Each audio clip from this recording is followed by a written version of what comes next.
In today's video, I'll be showing you on how to download YouTube videos to an SD card. So let's hop straight into the video.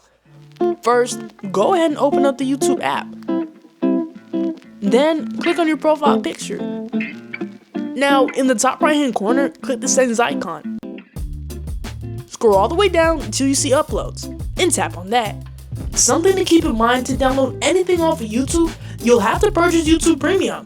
YouTube does not allow you to download anything without it. Once you have purchased YouTube Premium, tap on the download tab. Then go ahead and tap on USD card. Now go ahead and exit out of this and locate the video that you would like to download.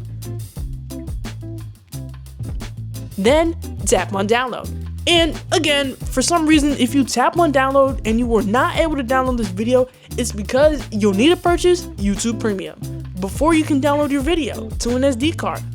If you made it to the end of the video, thank you so much for watching, and I'll see you next time. Bye guys.